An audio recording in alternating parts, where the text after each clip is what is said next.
Hello student, आज के हम इस वीडियो में पढ़ेंगे क्लास 12 का सब्जेक्ट फिजिक्स। और फिजिक्स में हम जानेंगे हमारा चैप्टर इलेक्ट्रिक फील्ड। और इलेक्ट्रिक फील्ड में सबसे इंपॉर्टेंट टॉपिक आज हम पढ़ेंगे electric field intensity on axial line of electric dipole. और इस डेरिवेशन को हम समझेंगे सबसे पहले डायग्राम से। डायग्राम, अब हम समझेंगे इसका डायग्राम। तो सबसे पहला वर्ड क्या है हमें, इलेक्ट्रिक डाइपोल। इलेक्ट्रिक डाइपोल हमें पता है कि हमारे पास दो चार्ज होते हैं, एक होता है नेगेटिव और दूसरा हमारे पास क्या होता है पॉजिटिव, सेम मैग्नीट्यूड का। तो एक पॉइंट हमने ले लिया ए और दूसरा पॉइंट हमने ले लिया बी। इसे हमने सेपरेट करा स्मॉल डिस्टेंस से, उसका डिस्टेंस क्या हुआ 2a। अब हम इसके पास सेंटर पे गए, तो सेंटर पे जाने के बाद ये हमारा डिस्टेंस क्या हो जाएगा a और ये वाला डिस्टेंस क्या हो जाएगा a। अब हमने बुलाया अपने भोलू को कि भाई भोलू हमें यहाँ तक पता था इलेक्ट्रिक डाइपोल, इसके आगे का डायग्राम आप समझाओ। तो भोलू ने देखा कि नेक्स्ट वर्ड हमारे पास क्या है एक्सियल लाइन। तो भोलू ने समझा कि एक्सियल लाइन क्या होती है 0 डिग्री, यानी कि हम इस लाइन पे जब 0 डिग्री चलेंगे तो उसे हम क्या बोलते हैं एक्सियल लाइन। तो भोलू हमारा 0 डिग्री चला एक पॉइंट तक, उस पॉइंट को हमने क्या बोला P, और उस पर चार्ज क्या लिया हमने +1, और सेंटर से और यहां तक का डिस्टेंस हमने क्या लिया R। अब भोलू ने बताया कि नेक्स्ट हमारा वर्ड क्या है इलेक्ट्रिक फील्ड।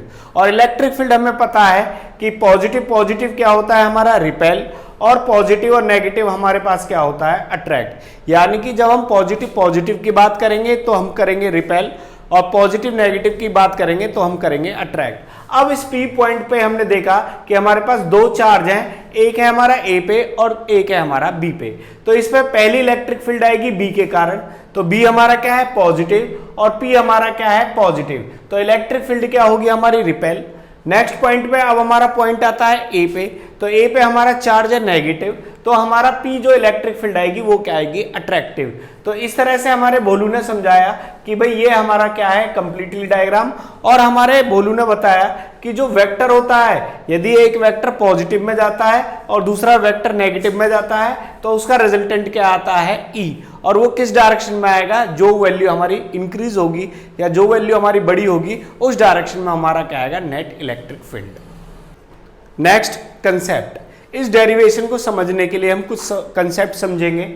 जैसे अब हमें इस डेरिवेशन को करने के लिए क्या क्या नीड है। सबसे पहले हमें पता है इलेक्ट्रिक फील्ड है हमारा पॉजिटिव की तरफ और E2 है हमारा नेगेटिव की तरफ।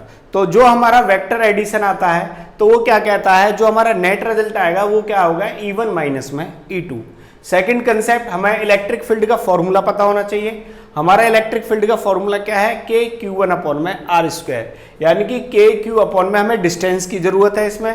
तो हमारे पास डिस्टेंस क्या है PB, तो PB हमारे पास डिस्टेंस क्या है R-A, और PA हमारे पास डिस्टेंस क्या है R+A। अब सबसे इंपॉर्टेंट पॉइंट है इसमें इलेक्ट्रिक डाइपोल, यानी कि हमें अब किसकी जरूरत पड़ेगी इलेक्ट्रिक डाइपोल की, और उसका फॉर्मूला क्या होता है P = Q/2a। तो ये हमारे पास बेसिक कंसेप्ट है इस डेरिवेशन को करने के लिए। एक्सप्रेशन, अब हम करेंगे इसका एक्सप्रेशन। एक्सप्रेशन के लिए हमें वैल्यू फाइंड आउट चाहिए। तो पहला फॉर्मूला क्या है हमारा E1 का फॉर्मूला क्या है KQ/PB²। तो PB की वैल्यू हमें पता है क्या है हमारे पास R-A²। फिर हमें पता है E2 की वैल्यू क्या है हमारे पास KQ/R+A²। तो ये कहां से आया PA की वैल्यू। अब हम नेट रिजल्टेंट निकालेंगे, तो नेट रिजल्टेंट क्या है हमारे पास E1 माइनस में E2, इनकी हम वैल्यू रखेंगे। अब वैल्यू में से हमारे पास कॉमन क्या आया KQ, और ये हमारे पास क्या आ गया ब्रैकेट में, इसको हम मल्टीप्लाई करेंगे बाय मैथमेटिकली। तो ये हमारे पास क्या आएगा Q/4πε0 R+A² माइनस R-A²। अब हम होल स्क्वायर का फॉर्मूला लगाएंगे, A² + B² + 2AB minus A² + B² minus 2AB। अब हम इसे मैथमेटिकली सॉल्व करेंगे। अब ये हमारे पास आया सॉल्यूशन। अब हमने ब्रैकेट इसका ओपन करा, तो हमारे पास वैल्यू क्या आएगी R² + A² + 2AR minus R² minus A² plus में 2AR। अब हम इसमें जानेंगे कि हमारा R² और A² क्या हो जाएगा कैंसिल। तो हम इसकी वैल्यू क्या आ जाएगी Q/4πε0 4AR/R² माइनस A² का होल स्क्वायर। अब हमने इस वैल्यू को इस तरह से लिखा Q/2A/2R। ये हमने क्यों लिखा, क्योंकि हमारे पास जो रिजल्टेंट है वो क्या है P = Q/2A। अब इसको फॉर्मुलेट करने के लिए हमने यहाँ पे वैल्यू रख दी, तो हमारे पास जो नेट रिजल्ट आया तो वो हमारे पास क्या आएगा, E equals to E2 minus में E1 equals to KP by R 4 pi epsilon not R square minus में A स्क्वायर का whole square. Next special case, ये हमारा स्पेशल केस है।